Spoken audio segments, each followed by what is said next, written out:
ਆਉਜ਼ੁबिल्लाहिमिनश्शैतानिर्रजीम बिस्मिल्लाहिर्रहमानिर्रहीम हकीम यासन ਤੁਹਾਡੀ ਖਿਦਮਤ ਚ ਹਾਜ਼ਰ ਹੈ। ਇਹ ਸਾਜ਼ਿਸ਼ ਹਿੰਦੀ ਦਾ ਪੌਦਾ ਤੇਜ਼ ਪੱਤਾ ਇਹਨੂੰ ਆਖਦੇ ਨੇ, ਤੇਜ਼ ਪਾਤ ਜਾਂ ਕੜੀ ਪੱਤਾ ਆਖਿਆ ਜਾਂਦਾ ਔਰ ਇਹ ਪਹਾੜੀ ਇਲਾਕਾ ਜਾਤ ਦੇ ਵਿੱਚ ਪਾਇਆ ਜਾਂਦਾ ਹੈ।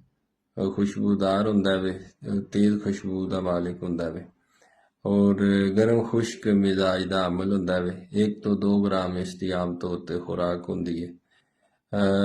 ਮੈਦਾ ਜਿਗਰ ਦੇ ਅਮਰਾਜ਼ ਦੇ ਵਿੱਚ ਇਸ ਨੂੰ ਇਸਤੇਮਾਲ ਕੀਤਾ ਜਾਂਦਾ ਹੈ। ਆਮ ਤੌਰ ਤੇ ਦੇਗਾਂ ਦੇ ਵਿੱਚ, ਚਾਵਲਾਂ ਦੇ ਵਿੱਚ ਇਸ ਨੂੰ ਜ਼ਾਇਕਾ ਬਣਾਉਣ ਵਾਸਤੇ ਵੀ ਇਸਤੇਮਾਲ ਕਰਦੇ ਨੇ।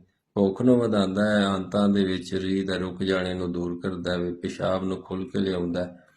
ਕਿਸੇ ਬੰਦੇ ਨੂੰ ਗੁਰਦੇ ਮਸਾਨੇ ਦੀ ਪੱਥਰੀ ਜਾਂ ਗੁਰਦੇ ਮਸਾਨੇ ਵਿੱਚ ਪੱਥਰੀ ਦੀ ਵਜ੍ਹਾ ਤੋਂ ਦਰਦ ਹੋਵੇ ਤੇ ਇਸ ਨੂੰ ਯੂਜ਼ ਕੀਤਾ ਜਾਂਦਾ ਵੇ। ਮੂੰਹ ਦੀ ਬਦਬੂ ਨੂੰ ਠੀਕ ਕਰਦਾ ਵੇ।